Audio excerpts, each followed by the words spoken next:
Hi, everyone. I'm Sabrina Dami with your 13 Now update here at News Channel 13, your afternoon update on this Tuesday, May 2nd. And we start with some breaking news on the trial in the Schoharie Limo crash. Again, the operator of the limo company on trial. And today is day 2 of jury selection. My colleague Kumi Tucker is once again at the Schoharie County Courthouse, right in the village where jury selection is taking place, in the building right behind her. And Kumi, what is the latest now on seating jurors there?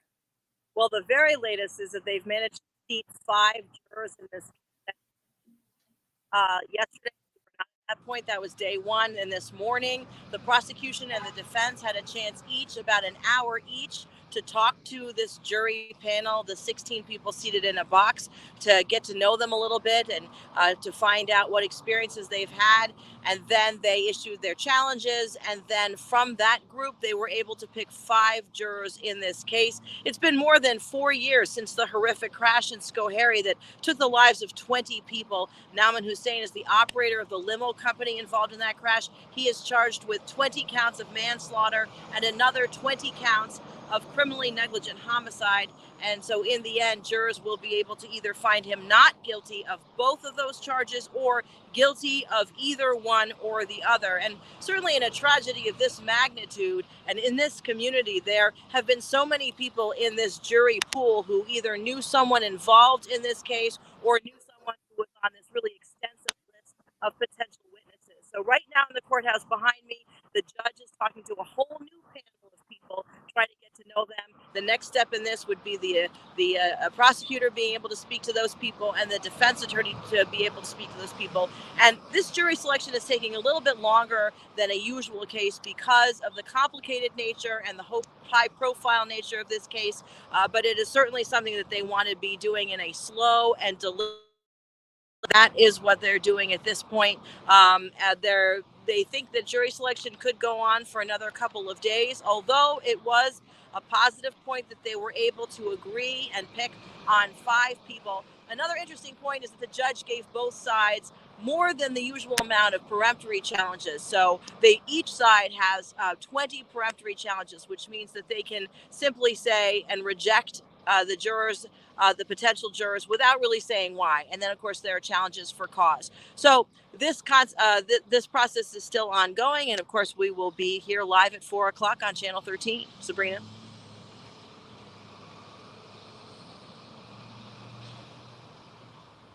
So much. I can hear you, but I think we lost your video. But thank you so much. We got that update from you.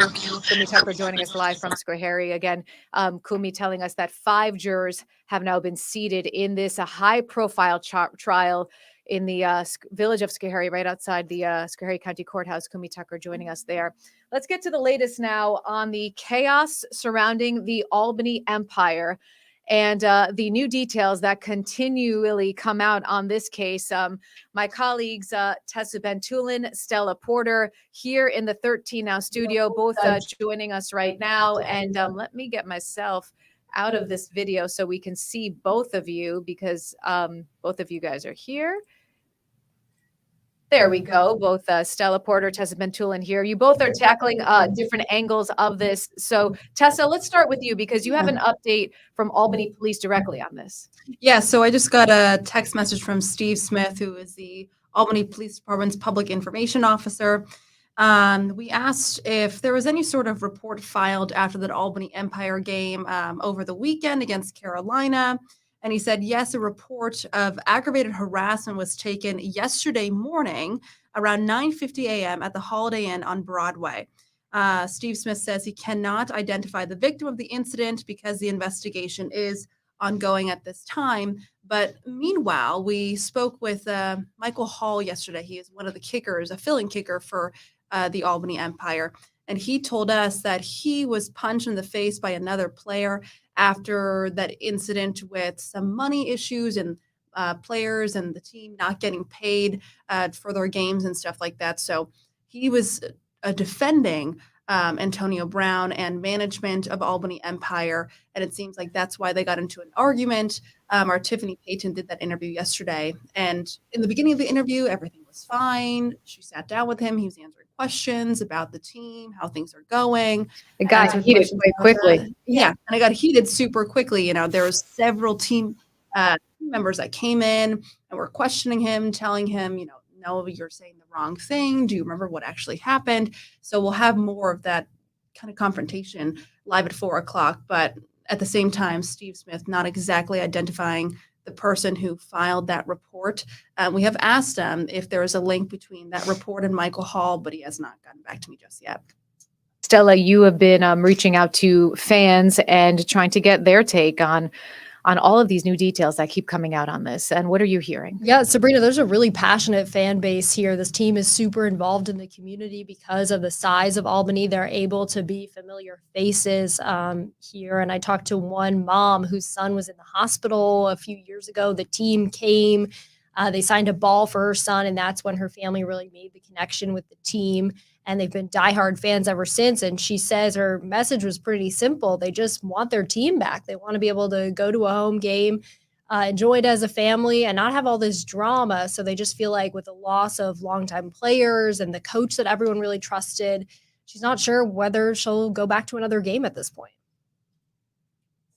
I think a lot for people It's a lot for people to absorb, a lot for people to process as we learn more. So, ladies, thank you so much for taking a few moments to talk with us. I know you guys just got back literally moments ago minutes ago. into the station. So I thank you for popping in here for a moment and giving our viewers an update here on 13 Now. And we'll talk with both of you starting live at 4. Thanks, Thanks, Sabrina. Sabrina. Stella Porter, Tessa Ventulin joining joining us live here in the 13 Now studio. And I'll put up some video real quick of Antonio Brown, as this has kind of been the focal point for now 2 months ago. Today marks 2 months when he was officially introduced as a part owner of the Albany Empire, along with his father, Touchdown Eddie Brown, in that video you see over there. Sports director, News Channel 13 sports director Roger Weiland spoke with Eddie Brown, again, one of the most famous Albany arena football players of all time, a former Firebirds. So here is what he had to say about the prospect of possibly becoming the new head coach of the Albany Empire with Roger Weiland. Take a listen. I know that your son has at least thrown your name out there as a possibility to be the head coach. Is that something that you are still considering, Eddie? I'm thinking about it. I'm thinking about it because the Albany community did a lot for me. So I know deep down inside, if I accepted that, it'll help the cause. But I don't know if that's the best thing for me personally. That is Touchdown Eddie Brown, Antonio Brown's father, speaking with Roger Weiland on his Big Board Sports radio show this morning. Roger, of course, will have exclusive updates on this ongoing story starting live at 4 on News Channel 13. Let's get a check on your first warning forecast and bring in Chief Meteorologist Paul Cayano into this conversation.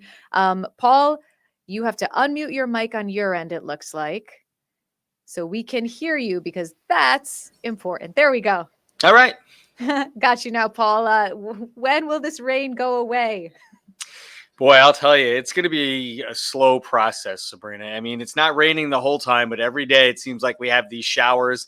I want to say Thursday will be the last shower that we may get, but there are some indications that we could get stuck on Friday under a shower. So I don't want to completely write it off yet. And if there's one thing, I've been doing this for a long time, and April into May, these cutoff systems take forever to get out of here. So oftentimes we get caught up in the whole thing and say, well, it's been 3 or 4 days. We know that probably by day 5, day 6, we can, finally get out of this, but it usually takes an extra day. So with that in mind, let's be, at least cognizant of that and hold it off until the end of the week. But and patient. yeah, we're going to have to pack our patience here. And look, we may escape with a nice day Thursday and a good day Friday. And if that's the case, we luck out, and tomorrow will be the last day with showers. But for now, we're stuck in this kind of unsettled and dreary pattern, only 53 in Schenectady. You can see some dark clouds in the foreground, some blue sky out there as well. And that's really been the setup over the last several days. We'll get that in and out sunshine. You can see the scattered nature of the showers on the first warning live Doppler radar, Washington, Bennington, Berkshire County, up into the North Country around Lake George on the first warning live Doppler, but by no means the entire area. And even if you have plans and you get into one of these showers, it's probably going to go away pretty quickly. So it's not going to last long. It's just a nuisance, really, more than anything else, and keeping the temperature down. You can see 50s right now, that spin in the environment. And look at the flare up. It's like popcorn, right? All of a sudden, the sun comes up and poof, all those showers start to pop on the radar. It's part of this large circulation that is vast and encompassing all of the Great Lakes, the upper Ohio Valley, the mid-Atlantic, the Northeast. And again, these things are not uncommon for this time of year, but this one's pretty strong, seasonably speaking. And that's why we're going to be stuck under it for a little while longer, because it's just so slow moving. And the hour-by-hour forecast will show the spotty and scattered nature of the showers going into tonight, again for the day tomorrow. Watch, though, as we get into Thursday. We'll get through Wednesday evening with those passing showers. Then on Thursday, notice a lot of clouds, but fewer showers. So we're optimistic, but we're also smart about it, right? When we talk about this thing going away in a hurry, that just doesn't happen usually in these cases. So 50s this afternoon, pack the umbrella, spotty showers from time to time through the remainder of the afternoon and into the evening. A good chance tomorrow again. Notice the percentage chance goes down. Friday, we want to take it out, but still we'll leave a small chance in at 60. And here's the best news of the whole thing. What did I talk for, about 10 minutes there? It felt like the weekend looks great. And it really does look like if we could just hold off until the weekend, we're going to have a good one for the first weekend of May. 60s and lower 70s with lots of sunshine both days, Sabrina. And then after all this rain, we should have plenty of lush, beautiful flowers that pop up everywhere, right? Yeah, that's, the April showers. We had them. Now the May showers, May flowers, just in full force this weekend. I'm sure it's going to be fantastic. Paul, thank you so much. We'll see you live at 4 on News Channel Okay. 13. That is your 13 Now update here on our News Channel 13 YouTube page. I'm Sabrina Dami. We will see you on air on News Channel 13 starting live at 4. Thanks for joining us.